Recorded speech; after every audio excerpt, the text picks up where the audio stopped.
it was so pride moment for Ghana and Ghana ecosystem. It's getting closed. Yeah. It's sad. So, please, by all means. Yeah, was about now what is needed. Yeah. You asked what is needed in the South African market, and I want to answer it more in a context. Yeah. Yeah. For sure, because what works in South Africa, I can assure it will work in 54 countries. If they replicate, it can work. Yeah, and there's one good thing that happened that I'll share afterwards if you don't mention it. Oh, I love good news. Yeah. Okay, so, yes, I was saying that, the big three that we mentioned are now downsizing. Yeah. Right? Yeah. And what we need are solutions, like you said, for Africa. Yeah. Solutions that address Africa's problems. Yeah. Yeah. And these are supposed to be built by us. The Africans. The Africans. Yes. Because if I'm going to build a solution about credit, it is because I have built a business that suffered with money and I know the frustration of my customer. Yeah. And you work best when you understand the problem. Yeah. For AT to come about, they understand the problem of the developer. And 2G. And in 2G, yes. Yes, because when AT was building, there was no 3G. There was no prospectus of getting these networks. In 2G. Yeah. To understand. Yeah. So we understand our own problems and only we can solve it the best way that is required, using the resources that are needed. Yeah. Right? So what the ecosystem requires, we need to empower the devs. Yeah. We need to make sure resources are available for the devs. Yeah. And this is done through communities. Yeah. Right? Yeah. We don't have, us as community managers, we don't have the answers. Yeah. Do you understand? Yeah, I get it. We do not have everything in a gift pack. Yeah. Right? Yeah. But if we build a community, then we're building a network. These are smart people. Yes. If you need this resource, speak to this person. If you need this finance, here's a link to whatever investor or an NGO or whatever that's, helping you raise a grant or something. Yeah. Because developers are part of this, they're part of a startup's ecosystem. They're the people that build a solution, right? And for a solution to come to market, it needs marketers. Yeah. It needs business developers. Yeah. So that means you need a technical head. You need a business thinker. You need someone that's good with marketing. Yeah. You need different resources for you to be able to get your technology out there. Yeah. I cannot just bring a developer and say, give me a kick-ass solution. And then if we don't roll it out properly in the market, if it doesn't scale, dead. it's dying. It's dead. Yeah. Yeah. Yeah. Exactly. So it's an ecosystem. That is what developers need. That is what we need. Yeah. And that is why it might not work for your Amazons and stuff. Because they have everything. Yeah. They have money. Yeah. They have talent. Yeah. But they don't have the African blood. Yeah. Do you know what I mean? For sure. They do not have the African thirst. And also they don't understand what problem what our problems are. Yeah. Yes. Yeah. So and if you're gonna yes, it's obviously awesome to be hired by the and by all means, Thanks. get hired. I have my own, reserved opinion about that for whatever reason. Yeah. So any opportunity that you take, I'm not saying don't work for anyone. No, please, by all means, if you're qualified, do so. Yes. There's no one who just lands in isolation. It's a global economy anyway. So even if, they ship you wherever they will ship you to work, please, by all means, just know those skills are needed at the end of the day. And if you feel, by the way, like settling there, please don't feel guilty. Do not. There should be no guilt. Everyone has to win I and think make your own personal decision. Yeah. But what you're saying is Africa will still exist. There's 1 billion people. They're underserved in different levels. Yes. And that's a market that is ready for you. Exactly. Yeah. And that is why when we host hackathons, that is why when we're looking at partners, we're looking at your Amazons. They have the money, they have the resources, we have the talents. Yes. Do you get it? Yes. We know the problems. And that is why that partnership is required. For sure. Do you understand? Yeah. So what South Africa needs is to build an ecosystem. Because no man is a silo. No man is an island. And it should not be that way. Yeah. And that is why I like tech. we are a community. Developers are such a community. They always work together and they're always looking at ways in which they help each other grow. And the entry level actually is, I would say it's affordable. It is. Just need a laptop and a working computer. Look. A working internet. When things are tough, if things are really tough, people even code on their phone. Absolutely. They will tell you, I learned how to code. I used my phone. You know?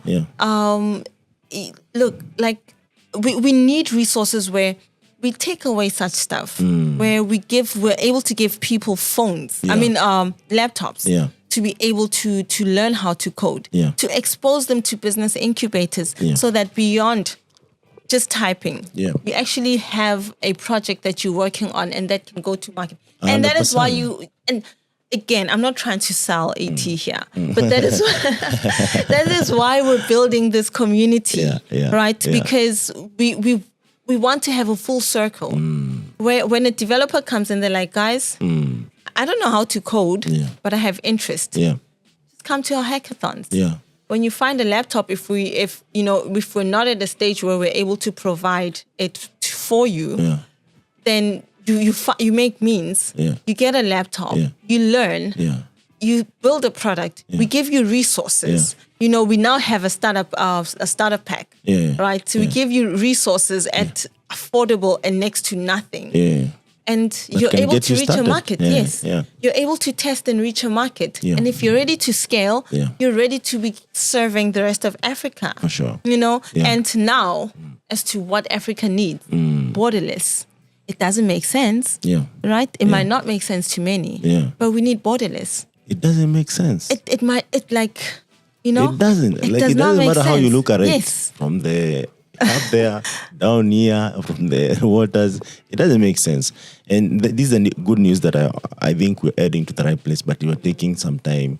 I think, when this, Africa Union meets, I feel like one of the things that they can do, maybe even if they want to spend a week there to deliberate and come with one solution, that remove border. We don't care if, maybe the poor nations comes to the rich nation. It's workforce. At the end of the day, of course, someone will lose a little bit until someone gets to where they are. But over time, we'll drive all together at once. And what South Africa did, because for a Kenyan to go to South Africa, you needed to take, the visa used to take 2 weeks. Sometimes you're denied and all that. And these two presidents sat and said, you know what? Most of the, planes flying to Kenya, they're most South Africans. Because for Kenya, actually, any person from, I think 54 countries, if I'm not wrong, maybe you can check that later, they can just come in and get, worst case scenario, get visa on arrival. Which actually makes it more closer than any other country. I don't see why a country in Africa require another African citizen, whichever country they come from, a visa. For what reason? I don't know. Don't see it. It's not like the biggest revenue generator. It doesn't even make sense. I'm not sure is it because our countries are not ready for migration, but it's natural. Migration is a natural thing. Absolutely. So are we still holding on to visas because we're not ready for migration? I'm really not sure, but it's time for us to open up. We've also just rolled out the Africa Free Trade Agreement, that requires openness. Absolutely. That requires openness. The technology, if we're going to look into advancing technology for Africa, things like visas are not required. And now they're looking at e-visas. I don't know if it's you I shared this with, but I think in 50, 70 years, if you're still requiring people to get visa to come to your country, it doesn't matter if it's Africa or otherwise. It's something someone would be asking them, is it really worth it? Exactly. I'd rather go to a different country. But Africans, please, African president, you have this on your court, and also Africans, because now, like East Africa, you don't need a visa to go anywhere in, 5 countries or so. And now Ethiopia, actually, for the longest, Kenyans don't require a visa to go there. But there are some countries you arrive, and they make the process as complex as someone who required a visa. So I'm like, you guys choose your struggles. Like, do you want people to get visa or not? If you choose not to get visa, treat them like these country citizens. Because at the end of the day, mostly, and I'll speak to myself, Most people who come to your country, they're bringing opportunity. Number one, if I'm in your country, I'll spend money. And that alone means I'm bringing resources. Exactly. If you treat me well, I'll even spend more money. Yeah. So let's think about it. And maybe there are more complex things that meet the high, but I'm sure there's nothing that cannot be dealt with. It has been done before. There are countries that had boundaries or still have boundaries, but they have a way of recognizing that these people come from the same continent, and it works for them. Why are we so adamant about boundaries?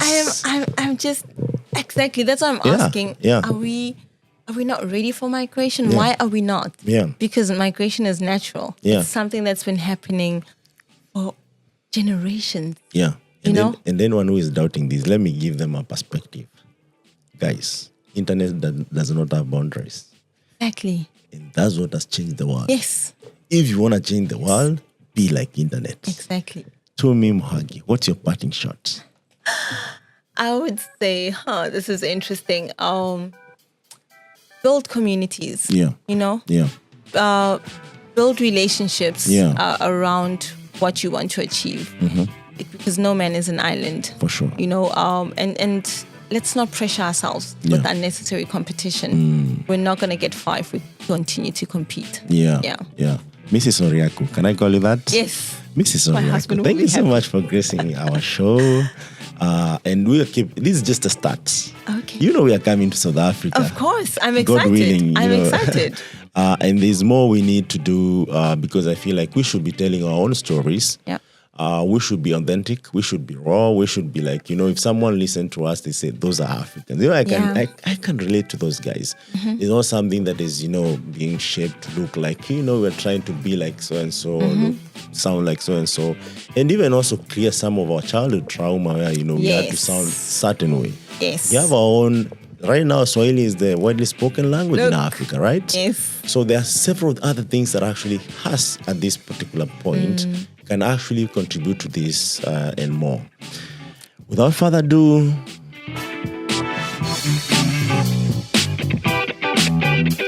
it's been awesome. And again, this is Impact Masters Podcasts, brought to you by Impact Masters Media and Africa's Talking Podcasts. And our awesome guests has been Tumi Moagi, or if you want, Mrs. Oryaku. One lady in your lifetime you need to meet, for sure. And we keep telling our African stories each and every day. Thank you so much for joining us. Until next time, see you.